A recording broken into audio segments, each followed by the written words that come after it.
Welcome to homework.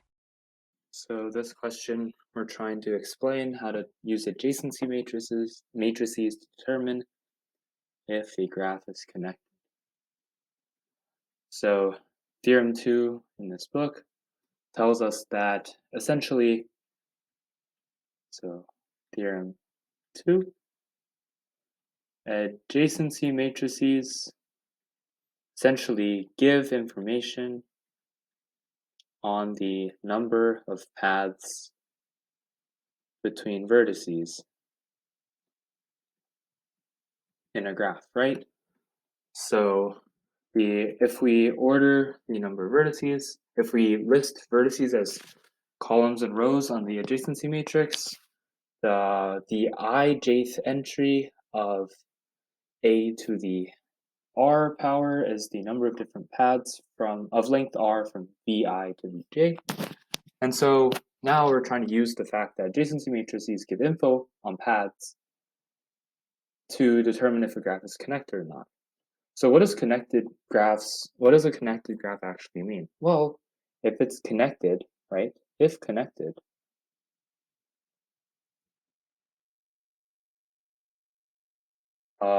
we know that there exists a path of like finite length between the vertices, right? Between all vertices. So every single pair of distinct vertices has has a path of a finite length between them.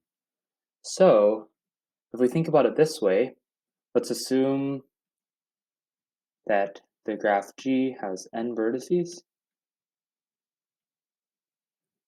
Then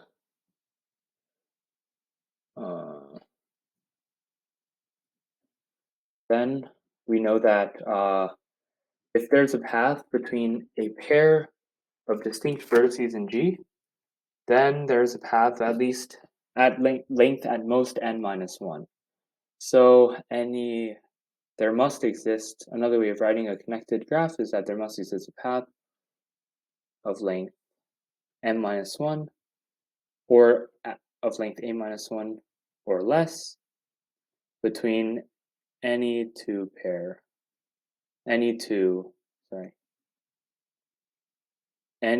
vertices in G. And so now we must find a way to mathematically express this. And so we know that each entry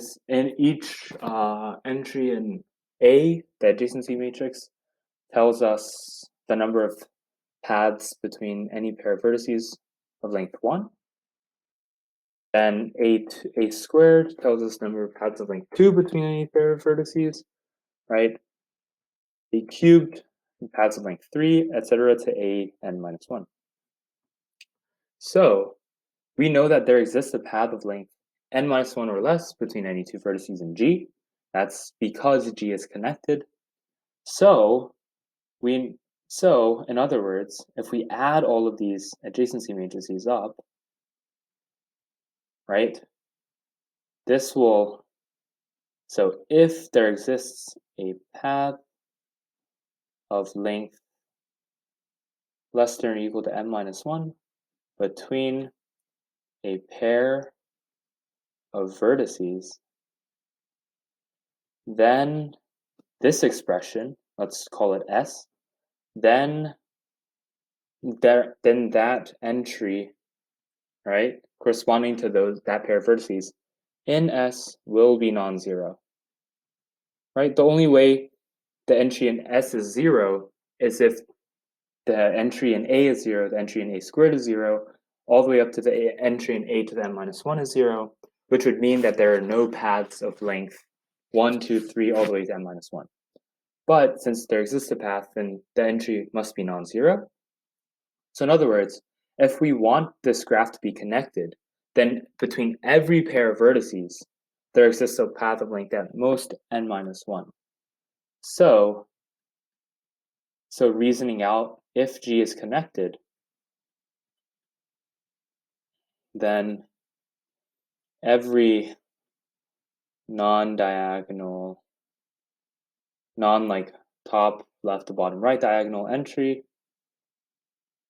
in S has to be non-zero, right? Because if it was 0, then again, we know that there must be no paths of length 1, 2, 3, all the way to n-1 between that pair of vertices, which would mean that the pair of vertices is not connected. And the reason why I said non-diagonal entry is because the diagonal entries from top left to bottom right, correspond with paths from the same vertex to itself, and that is not relevant towards whether or not a graph is connected.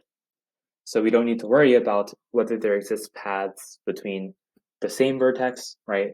In other words, we don't need to be concerned about circuits in a connected graph. All we have to do is be concerned with paths between distinct vertices. And so we reason that if G is connected by theorem 2, every non-diagonal entry in S, where S is the sum shown here, has to be non-zero.